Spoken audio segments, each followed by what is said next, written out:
This episode of the HP Outdoors Waterfowl podcast is driven by Cornerstone Gun Dog Academy. CGA is the world's most comprehensive online gun dog training resource. They've got over 160 instructional videos that includes everything you need to take a 7-week-old puppy to a finished gun dog. Visit cornerstonegundogacademy.com, sign up for their free preview module, and begin your training journey today. Cornerstone Gun Dog Academy, the most advanced gun dog training resource on the web. You are listening to the HP Outdoors Waterfowl podcast, episode 156.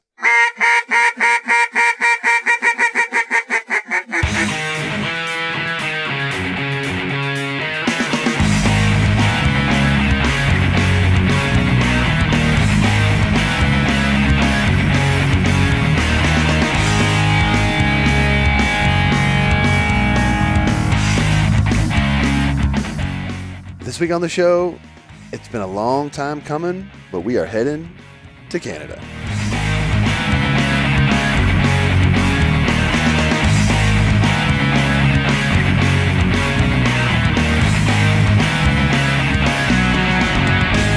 All right, welcome to episode 156 of the HP Outdoors Waterfowl podcast. I'm your host, Josh Palm, and we're your on-demand audio source for all things waterfowl and waterfowl hunting. This week, brought to you by Gunner Kennels, engineered for your dog, designed for travel and built for your peace of mind. The G1 Kennel has set a new industry standard and put Gunner in a category all its own. They were started to protect your pet, and it continues to be at the center of everything that they do, and they're dedicated to building the best and safest pet travel crate on the market, because man's best friend deserves man's best kennel. Check out their G1 series of kennels and accessories at gunnerkennels.com. Welcome to this week's episode. If you're new to the show, you can find all of our past episodes at hpoutdoors.com, across all the quality podcast directories out there, iTunes, Stitcher, Spotify, wherever you find quality podcast content, you can find our show. You can also check us out across all the different social media sites out there, Facebook, Twitter, and Instagram. If you're a Facebook user, you can head over to our listeners group, chat with a bunch of like-minded hunters like yourselves, and my co-host Dan Hrushka. Dan, what's up, man? We are in camp, and it is wonderful. Yeah, we've had quite the start to our hunt, which we're going to get into here a little bit. But before we do, I just want to take a minute to thank a couple companies for their support of this week's episode. Dunn Sporting Goods. Dunn's a family-owned and operated business with 2 locations, Peevely, Missouri, and Marion, Illinois. They've got over 60 years dedicated to providing the outdoorsmen with the best deals on hunting and fishing gear. Check out their selection at shopduns.com, as well as on Facebook and Instagram at ShopDuns for weekly specials and giveaways. Also, thank you to BaseMap. It's the most comprehensive mapping app, helping hunters plan, navigate, and share their next outdoor adventure. BaseMap includes over 700 mapping layers to help hunters plan at home or navigate in the field. From property ownership information to hunting unit boundaries, BaseMap is your go-to mapping app for anyone looking to be more successful on their next hunt. No self-service, no problem. Download unlimited high-res offline maps to use while in the field. It's free to download and available on iOS and Android, covering all 50 states. Visit basemap.com to learn more and download today. Own the outdoors with BaseMap. Also, thank you to Duck Camp. Our friends over at Duck Camp have joined up with the HP community. They make high-quality hunting apparel in their own camouflage patterns and premium fabrics. These guys are shaking up the industry with their more modern take on hunting apparel. They make super nice lightweight, midweight, and heavyweight hunting shirts. They're perfect for the blind, back at camp, or out in the town. I've had a chance to check out their 3-layer ultralight rain jacket. Love that thing. Breathes well. Almost unlike any other jacket out there. It's also great camouflage outer shell for colder weather hunts. You can layer up under it. Packs into its own pocket. It's just perfect for blind bags. Check out their new rain jackets and all their gear over at duckcamp.com. And also thank you to Eukanuba. Out in the field, how you've prepared determines how you'll perform. With balanced fat and proteins to support peak condition, Eukanuba premium performance dog food enhances strength, energy, and endurance. So when the pavement ends, the truck doors swing open, you and your dogs are ready for anything. Strong, focused, and ready for anything, that's a Eukanuba dog. Also, thank you this week to Adrenaline and Turtlebox. Turtlebox is new to the program. If you are looking for an outdoor audio solution, head over and check out what Turtlebox Audio's got going on. And, good stuff happening there. All right, Dan, so we, as you mentioned, we are in Duck Camp with Prairie Limits Outdoors. Oh, I keep saying that. Prairie Limits Outfitters. Mm-hmm. I think I'm getting Big Kansas Outdoors and Prairie Limit mixed. Makes sense. Yeah. Anyway, we're up here in camp. We've had an eventful journey in, which we cover, and unfortunately we had so why don't you tell a little bit about kind of what we were doing last night, what went down? With the trip, Yeah, with our drive up here. the drive from the. Okay, I'll do it. So I don't know because we talked about the flights, but the actual drive in. Yeah, we left at 12:30, got in at after 3:30, and we headed out at 4:45 for our first hunt. So we got about an hour's. yeah, about an hour's sleep last night, but we were recording a podcast in the truck on the way up here. We had a 3-hour drive. Which everyone's going to listen to here. Right, which is what we're going to play here in a few minutes. But unfortunately, we were just getting to some good information. About Tim Biakabaktuka. Yeah, we were talking about your infatuation with Michigan and if you brought your starter jacket this weekend since Penn State and Michigan play. And unfortunately, that's when the batteries in our recorder died. So we got through a lot of good stuff. We just didn't get to that. Right. So that'll be fun. Biakabaktuka was a stud back then. He was. But so yeah, we've got lots of content coming from our weekend up here. We're going to be hunting for 3 full days. We've already got 1 day in the books now, which we will highlight in another episode. Mm-hmm. So this week's episode is basically just focused on that drive from the airport into camp, and I think we left the airport around 12 o'clock ish local time, probably later than that actually. Yeah. It was 2:30 our time. Right, so 2:30 a.m. and so it was. We definitely were all up 24 hours contiguous, getting up here and before that first. I think we got like an hour sleep, if you call it that. But anyway, so is there anything else you wanted to hit before we get into that? Yeah. So luggage, you have to have a TSA lock on for people that are traveling. See, I didn't have that issue. I never have, but she said that they would not allow that. So my guns did not have a TSA approved lock. She said my luggage had to, and that was coming out of Cleveland. And then I think that was about the only issue that we had. We flew out and had no issues with locks whatsoever. Yeah. I had a master lock on my... Oh, and if you are flying to Canada, you cannot have ammo and your gun in the same case. Correct. Has to be separate. Yes. So that's about it. Which I've flown around the U.S. with both in the same case, no problem. Yep. In the past, so... But that's not the Canadian rules. Right. That's not the deal. So... All right, cool. Well, let's go ahead and jump into that segment we did in the car. We got a couple friends, some new, some more familiar to the show, joining us on that. And and it's funny because we almost hit a mule deer. Correct. And there's a oh crap moment in that.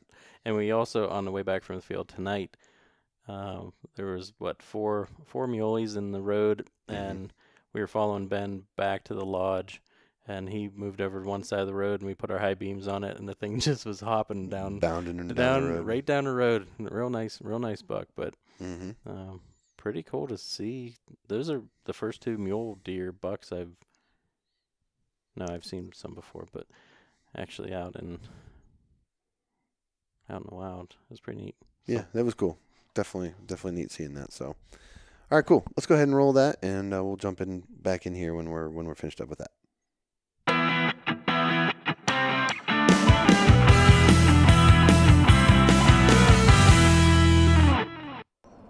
All right, guys, here we are. First HP road trip hunt of the season up here in Canada.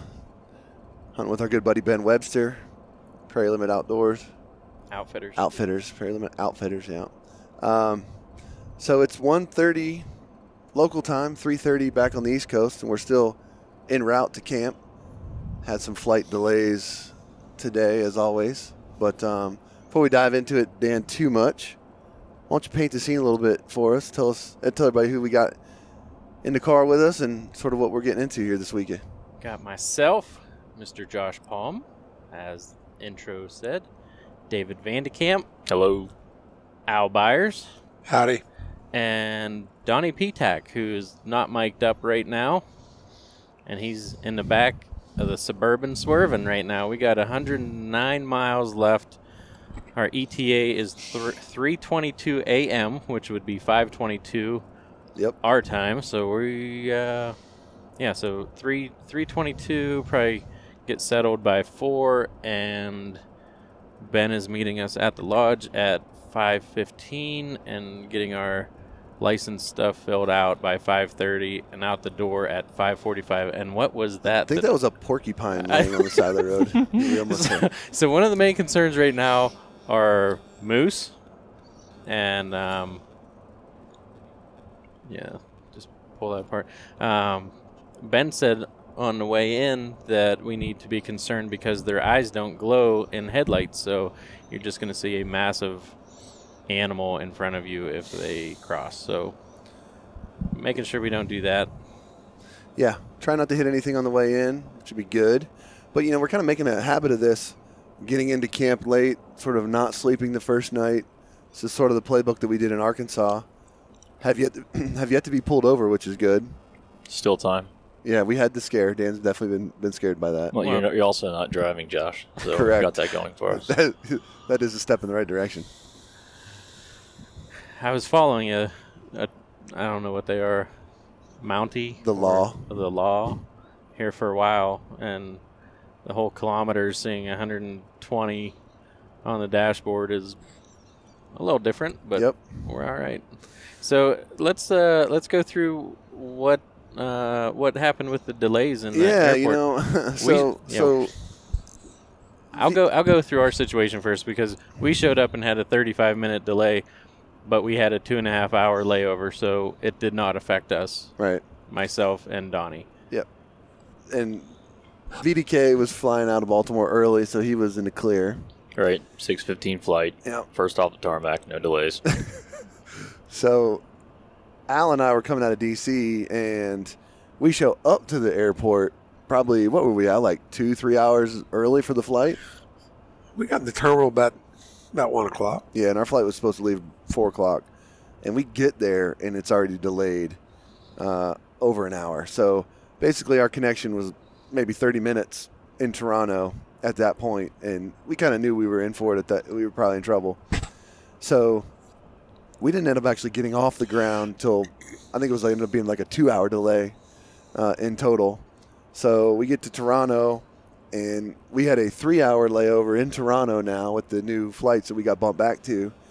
And we get there, and by the time we go through customs and get our guns and everything else, do everything we got to do, we get to the gate and it's boarding. So and we didn't have a lot of time to monkey around, even with the new schedule. But that put us into Edmonton at about 11:45 local time, and it's a 3-hour drive from Edmonton to the lodge. So we kind of, from the beginning, we didn't really ever have a chance to get there at a good time just because of that delay out of D.C. And I assume it has to do with the winds and stuff that came through, but I don't really know. They didn't give us a lot of explanation. But having said all of that, we made it through unscathed with the exception of Al's bag not making it on the flight here. It got left in Toronto because it got recalled because we don't really know why that is, but it's kind of frustrating when you do everything you're told to do at the time. You take it where you need to go. You give it to who you need to.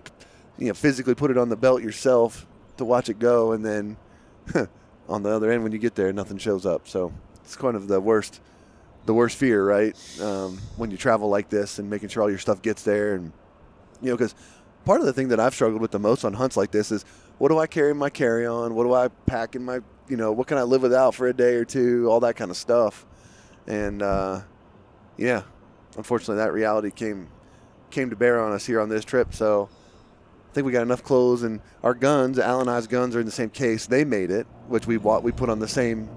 Rumble strips. Yeah, we dropped it off at the same time as his bag, so it's not clear why the gun made it and why the bag didn't. But either way, we got probably enough to cover him for the morning. So I think we'll be okay for one hunt. But they're gonna have to bring it up here to us for the rest of the hunt, I think. So Al, maybe could you introduce yourself and where you grew up hunting and a little backstory?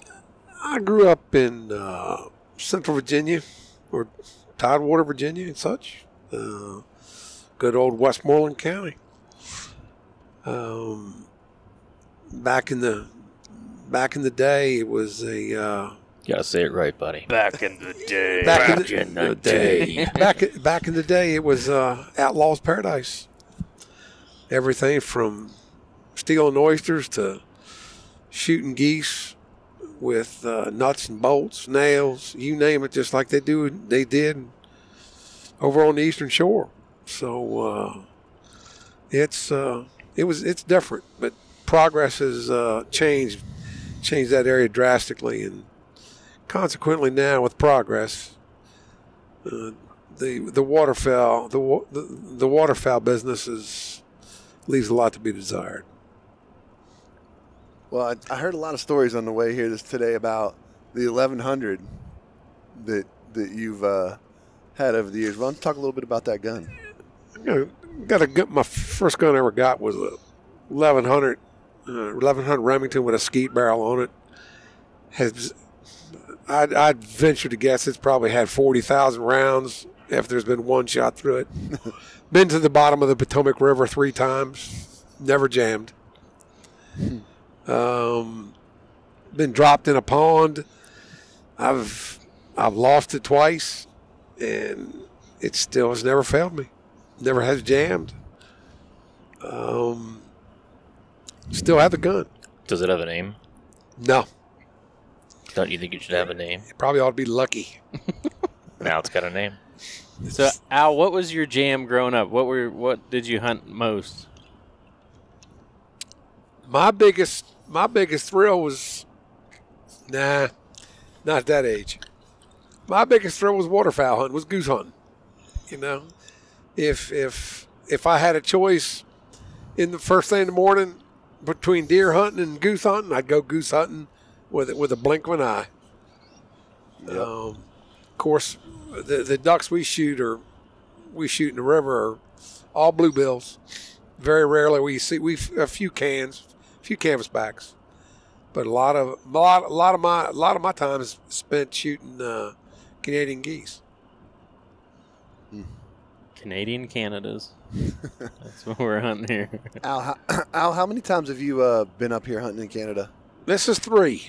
And what have the other times that you've been up here, what has the experience been like? Pretty good. Hunted over in Manitoba, up around a place called what they call Lake Francis. One morning we started. Went to a hole of bluebills, and the ducks were already flying before it was legal, and was with another guy. His gun jammed. It was a pump gun, and his gun jammed. So I shot my limit. I shot his limit, and by 7:15, we were done. To say the least. Old Lucky came through for you. No, that wasn't Lucky. That was Mr. Benelli that's with us. Oh, that's too bad. Vanity, have you ever hunted in Canada? I have not hunted in Canada. You ever been to Canada? I have flown through Toronto Airport once. Ah, I don't think that counts because I didn't clear customs. okay.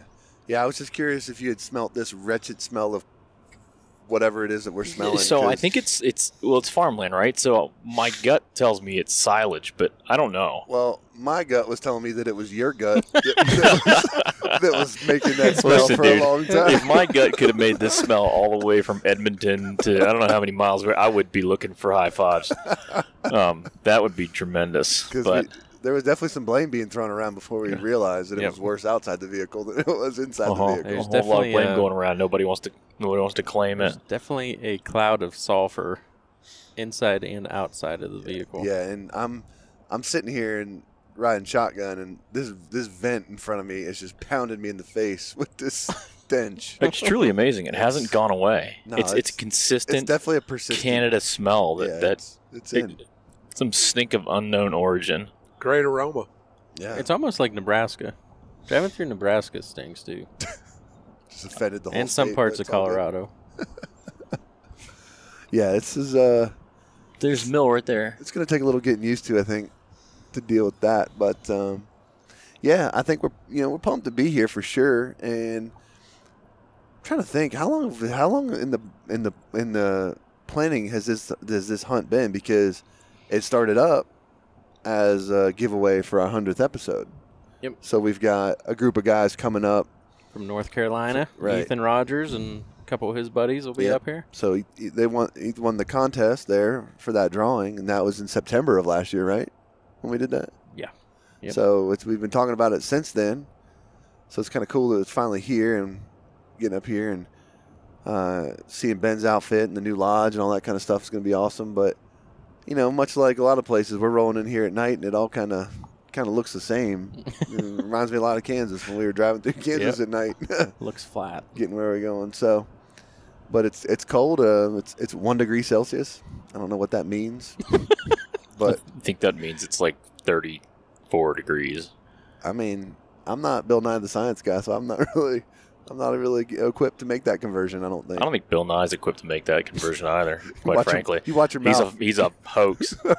He's not even a scientist. Oh, it's just like a fake guy. He's a fake guy. Oh. Yeah. What do you know about Bill Nye? Sounds like you're well versed. I've listened to some physicists talk about him, and they just dog him. You just listen to physicists as part of like normal practice, or it's like a Man. thing. You know, you gotta dig deep sometimes, get to the bottom of things. Yeah. So Vandekamp, Yes, sir. what was your deciding factor to fly 2,000 miles from home to hunt waterfowl? Because you told me to, drill sergeant. Yeah, I mean, let's be real though. What I mean, it's like expectations? What do you got? You get to hunt on the historic Chesapeake Bay in your backyard, Right. and now here you are, 2,000 miles from home, getting ready to get it in. I mean, why wouldn't you want to do it? Honestly, I mean, Chesapeake Bay is historic and all, but the waterfowling there is not all that great. You got somebody as it gets colder, we'll get 2 better. mallards a day. You got somebody against that? Yeah, that one goose limit, that 30-day season, one goose limit. That's an awful lot of work. I was telling Al earlier this evening. It's an awful lot of work to put out all those goose decoys to shoot one bird. Yep. I mean, it's ridiculous. It was a lot of work to shoot too what the limit was last year. Yeah, I mean, now thinking about it, now we got one bird. I used to get jacked up to shoot two. Now I'm complaining about one. And it's really just a one bird difference, right? But we'll still go out and do it. It'll still be a lot of fun. Hopefully, get the dog working out there, and but Yeah, that's right. This is you're kicking off the season with your new pup. with Tex. And- yeah, with Texas. Yeah, he's doing well. Talk about the training process with that. I know you've been working with him, and you had some had sent him away for a while. Yeah, and two parts to this.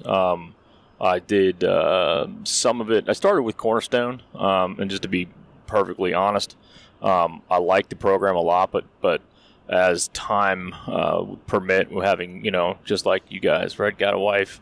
Well, actually, my wife travels an awful lot for work, so I'm a single dad a lot of the time. I got a full-time job. I got 2 kids in school and all the trappings, and I just wasn't finding the time that I thought the dog needed.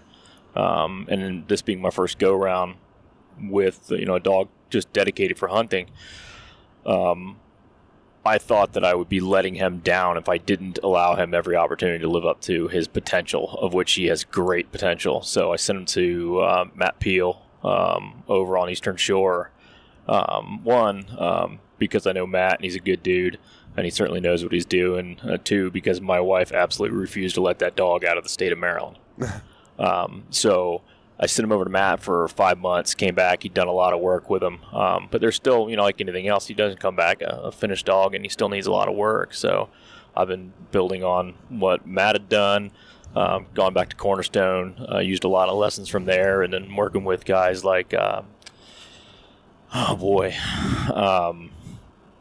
Wade Skeen has offered a lot of advice, and some other guys out there. And I'll tell you what, it's really, really rewarding to see it all come together. And there's still a lot of work that needs to be done. I mean, his whistle work still sucks. But, we got him out opening day, and we didn't see a bird all opening day. But I was out there with Ted and Buddy LeKay, and we're over on the South River in Maryland, just south of Annapolis. And we didn't see any birds, but we set up some simulated retrieves, and Tex crushed those. But what was really interesting is how steady he was. We found the lid from a box, like a dock box, and we kind of set it up on some brush and some debris, so he's kind of out of the water a little bit. And he was just chill the whole time, really attentive to what was going on. Doesn't whine, wasn't running off, not crazy, just there and attentive. And anytime you got on the call, I mean, his ears pricked up, and he's just so excited about doing it. And we would, after a while, we figured there's not going to be any birds. Buddy walked around the other side of this big bush, and he would, I'd lay on the call, and then Teddy would take a shot with his gun, and then Buddy would toss the mallard out, or the dock and mallard. So Tex didn't see me throwing it; he would just see it kind of come out of the sky and land. And he was steady and sent him and went and got it each time. First time swimming through decoys, didn't phase him one bit. So it was really, really And how old exciting. is he now? He's like a year and 4 months. Rock solid dog, awesome dog. What's your training setup? Like, are you, you're not. It's not like you live on a farm or something like that where you got a lot of land where you just roll out. You frequent like parks or like certain elementary schools that you have history with or anything like that. Yeah, that school, the stairway to heaven, doesn't have the requisite fields in downtown Annapolis. No, I go to. I appreciate you bringing that up, bud.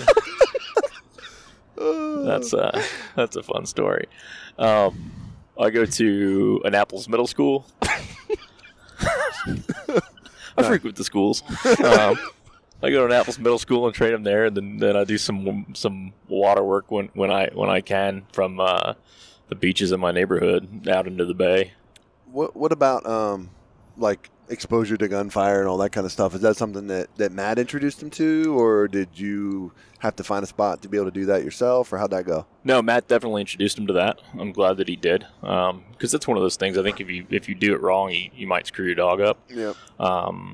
So I was grateful for that. I remember when Matt texted me. He goes, "All right, I'll tell you one thing. This dog is not gun shy." I was like, "Well, shit, that's good, right?" Yeah.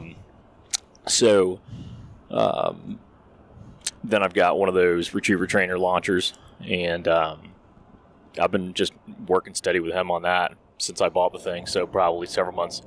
Easy there, Tiger. Let's stay in between the lines. Yeah, Dan's swerving, trying to give me some light. Suburban swerving here. All of a sudden, not worried about hitting a moose as we take a turn at 140 kilometers or whatever this gauge of measure is. So, what about you, Dan? What's your expectations for this hunt? Well, Ben promised us 3 mallards for the trip, so I always find it funny because he'll give us. Oh, look at the mule deer! Oh, big mule deer! Wow! Taking a huge rack. Did everyone see that? Nope. That's pretty neat. That was real neat. Just out here on a nature drive. Yeah. That was fun. Cool. Expectations, yeah. So, we've kind of found that when you go and hunt with Ben, that he'll set low expectations from his end, but that he's gonna work his butt off, and his guides are working their butt off to put out the best hunt possible for you. So, but honestly, I mean, more than just killing the birds is stuff like how about this ride in, right? Like I really enjoyed spending time with friends and cutting up and all that. So it's just the whole experience. But from what he said, the amount of birds in this area, I think that we're going to be in the chips for some good hunts, man. Yeah, and it was interesting because some pretty intense weather has come across, the country and stuff like that recently, and the particular area that we're going to be hunting in was not really impacted by that. Not at all. No, it was all south. Yeah, so. Which was pretty interesting, and could have had that come through more north, that could have had a pretty significant impact on our hunt, for better or for worse. I'm not really sure, but I think weather-wise we're in good shape. I don't think we're calling for any rain while we're up here. Nope, nice and dry. Temperatures are going to be pretty moderate, for this. So I think we're in good shape with all that stuff. Yep, and we hit the timing right. The birds are here, so yeah. And that's always like the biggest question mark, you know. It's like so much time and thought goes into these types of hunts and planning and airline tickets and all that kind of stuff that make this come together.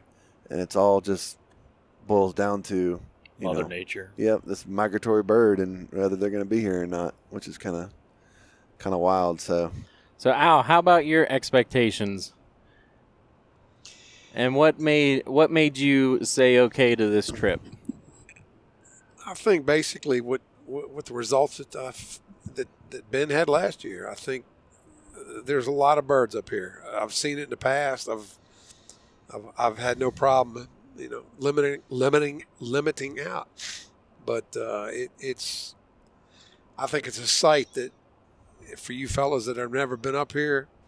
The expression I said to Josh today, when you see these geese get up, they'll literally turn the sky black, and it's documented.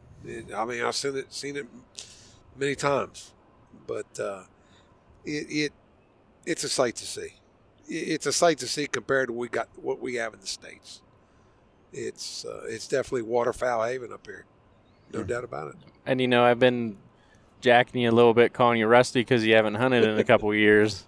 And it's been, you know, just because we talk pretty much daily. So, yeah. Hey, Rusty, how you doing? You know, you getting ready and going through our checklist of what to bring, what you don't need and stuff like that. But, you know, you said that you'd always pick goose hunting over deer hunting when you were growing up. And I think it just kind of goes to show you that even after a couple years off, that desire to get back out there is still, you know, embedded in you a little bit. It's a fever, you know. My deer hunting ability is never was very good. I mean, just give you an example. I was years ago. I think one afternoon in about a 2-hour time, I shot at 4 different deer and never drew a hair. And the smallest one out of all 4 of them was a 13-pointer. Jeez. And never drew a hair. So I'm not a deer hunter. I've killed 1 doe in my life. And that was it. The only reason I shot her is because she wanted to run me over. And it was out of season. It was only buck season. So, you know, I'm a true blue. I'm a true blue waterfowler. I get into waterfowl hunting, boys. It's you know, I'm used to shooting bluebills, and they're tough. They're a tough duck to shoot, to kill. You can shoot a bluebill, you can shoot any of the rest of them. And you got to experience the whole lead to steel transition. Yep. Yeah, it was without cussing. How? and to be honest with you, it was.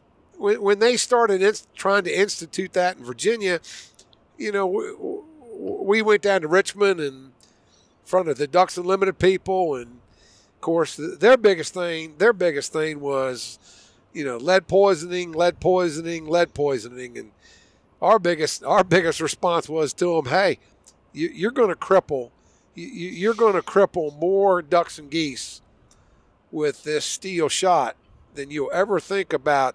Lead poisoning, not only waterfowl, but, you know, lead poisoning your waterways and tributaries. They didn't want to listen to that. They had their minds made up that they wanted steel shot in Virginia, plain and simple. And we put our best case. I thought we gave as good a rebuttal as there can be, but they were not going to have anything of it, and consequently, the conservationists got a hold of it, and the rest is history. Now, were you part of like a grassroots effort with that, or did you have a club or organization that you're going and talking? I would say there was a lot of what I call good old boys from Tidewater that went to this meeting. Yeah. A lot of big respected hunters, and. You know, it was a couple days. It was like it was like a symposium. Yep. And you know, everybody they wanted to hear it from everybody, I think that was more of them going through the motions. Yeah. Because I think their minds were made up. Their minds were made up from the get-go because of what the state of Maryland had done many, many years prior to them enacting steel shot in Virginia. Consequently, when we all went to the local, we all went down into Shockoe Bottom there in Richmond and had a few spirits, few beers, and we didn't collaborate, but we came up with one significant answer that those folks at the Conservation Department of Virginia, they had their minds made up. It is what it was. So, some of us made choices. I tried to shoot steel shot. I didn't like it. I didn't like the noise it made coming out of the gun barrel. It was a shock. And we also talked about knockdown, energy, knockdown power. They don't want to listen to that either. And I don't know where the number came from, but they're saying, remember talking to Lee Chose, and he was saying that approximately 3 million birds are wounded a year, right? So that's a big number, and that's something that they're really trying to get over at Boss. Even if that's 10% less, then you're saving, 300,000 birds, right? Yeah. So the thing that you fellas y'all wouldn't understand it when I lay it out this way. It's like I told Josh today. I said, Bud, when I used to go duck hunting, I was shooting 6s and 7.5s all day long. It had no problem. Didn't lose a duck. We didn't lose ducks.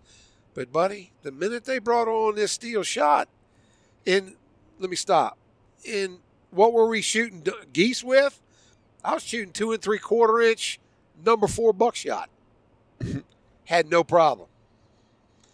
Of course, now it's a different ball game. You're shooting 2s and 3s at whether you're wing shooting or they're decoying. I've had, it depends on the shot. I've had some shot hit them in the face, and they'll tumble, but it doesn't kill them. And when you're shooting, as we call them, puddle ducks or hell divers, cans or whatever, it makes it tough then, because them jokers will get down in that grass, and a lot of times they don't come back up, or they swim away, whatever, or they drown. Yep, they'll lock themselves down. You got it. They don't come up. Hold on to a root. Well, Al told me that about 2 hours after I submitted my travel and forwarded it to you, that he had punched his ticket to be on the same flight. So it didn't take him long to make his decision to get on this trip. Yep. They said we talked enough, and I sent him a couple of videos. I was like, "This is what we're getting into." I said, "Sign me up, Danny boy." That's about the size of it. So, I got a quick question for you, Dan, non-waterfowl related. What's up? So I guess today, being that it's tomorrow, Saturday, Penn State is hosting. Tomorrow's Friday.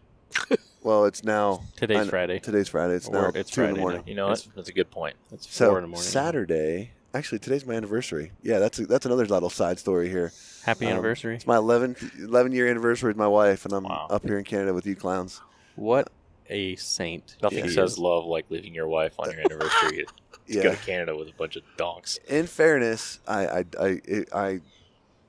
got it all approved ahead of time.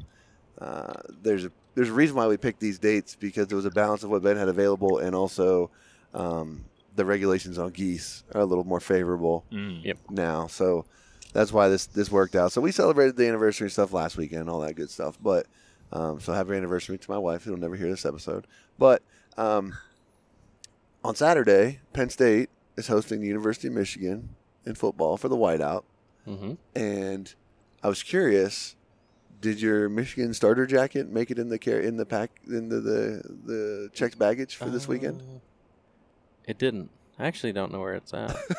Are you going to be? I tell you what. Are you going to be rooting for Michigan, or you're gonna I'm fully converted. fully converted? Yeah. To To PSU, man. Penn State, baby. Oh, Yeah. I don't know. It's been a slow transition, and I mean, obviously you have deep roots there from going there and playing ball there, and I think that's what started my transition. I mean, growing up in the state of Pennsylvania actually helps a little bit too. No, not so much, because Joe was a Penn State fan, and just like NFL teams, I had to pick someone that he didn't like that I could be a rival, and that's just how we grew up. So,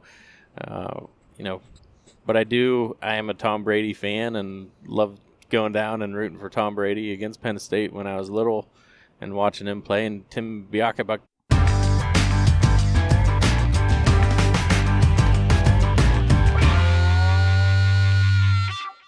All right. Well, unfortunately, that interview got cut off right about the time Dan was going to go down history lane with the Michigan Wolverines and talk about his deep love affair for the maize and blue, which I can't deal with. I'm over it now. It was a phase. It was a phase of my life that's good. We don't need to talk about anymore. Yeah. Now that we've fully fleshed that out on the podcast, we probably should just tuck that away. I wish they came out with starter jackets again with cool stuff, like ducks on it. Just like, do you remember back in the day when they had those jackets?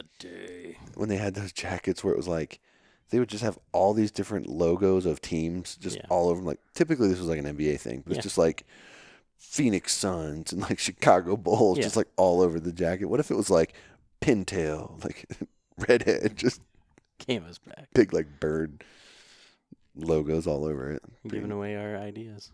It'd be pretty neat though. We've had quite the nature drive. It was.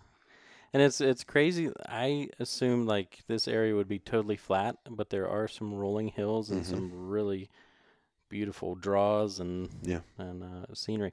It is kind of drab, like we mentioned, but it's just beautiful. Yeah, it's really nice. Yeah, it's big country up here, and it's just nice to get away from East Coast hunting, come up here and do this. So lots of birds. I'm pumped to share the stories of our hunts that we've had, and that we're going to have up here, and probably have several episodes with the cast of characters in camp and all that good stuff. So did you see? So we were ending our hunt and we were walking around a little bit. Did you see what I kicked out? I saw something running away. Like, I didn't see what it was. I don't know if it was a jackrabbit or a coyote. I couldn't tell. It looked fast, and it was low to the ground. That's all I could see. And there's quite a bit of white. Yeah. So It didn't strike me as a coyote. No, me neither. I think it'd be a whammy rabbit, like a jackal or something. I don't know what those are called. Jackrabbit. I mean, it was definitely bigger than a rabbit. A jackal's like a dog in Africa. Oh, probably not. Probably not what you kicked up then.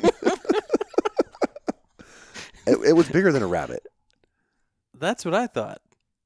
There's no doubt. I mean, because I was probably, I don't know, was I 100 yards away from you? Yeah. And I could see it plain as day running across that stuff, whatever it was. I pulled up on it. I didn't know what it was. You got a little scared, huh? You had like a little peek. Well, I didn't know what was going on. It scared you. I heard you screaming. Anyway. Oh, man. Good times. All right. You got anything else? One last thing before we put this one in the books? No, man. So we got an hour sleep last night, got back from our morning hunt and slept for about another 45 minutes and woke back up and hunted again. So we're dragging a little bit, but it's fun. Mm-hmm. Yeah. I mean, these hunts are grueling, honestly. Like when you travel, you get in late, you're up early, you stay up late, you're going all day in the elements and stuff. It takes a toll. So I'm looking forward to getting a little bit of sleep tonight. It's funny when, I don't know if your wife says anything when you get home, but like when I get home, I'm like dead tired. Yeah. Right. And she's like, you just had all these days off. It wasn't like I was laying on a beach. Right. Yeah. It was no sleep. Yeah. Yeah. They don't get that for sure. But yeah. Anyway. Cool. All right. Well, let's go ahead and wrap this one up. Before we do, I want to take a minute to thank Gunner Kennels, Dunn Sporting Goods, Base Map, Duck Camp, Eukanuba, Adrenaline, Turtle Box, and Cornerstone Gun Dog Academy, the world's most comprehensive online gun dog training resource. They've got over 100 instructional videos. It includes everything you need to take a 7-week-old puppy to a finished gun dog. Visit CornerstoneGunDogAcademy.com, sign up for their free preview module, and begin your training journey today. Cornerstone Gun Dog Academy, the most advanced gun dog training resource on the web. All right, that does it for episode 156. Hopefully you enjoyed hearing our little chat on our way to duck camp, as we got in super late and got the hunt started. We'll be coming to you with a lot more information, a lot more storytelling about this weekend, so stay tuned and be sure to check out that. If you're new to the show, head over to iTunes, check out all of our past episodes, and leave us a 5-star rating and review. I hope like-minded hunters find our show. That's going to do it for this week. For Dan, I'm Josh. Until next time, take care.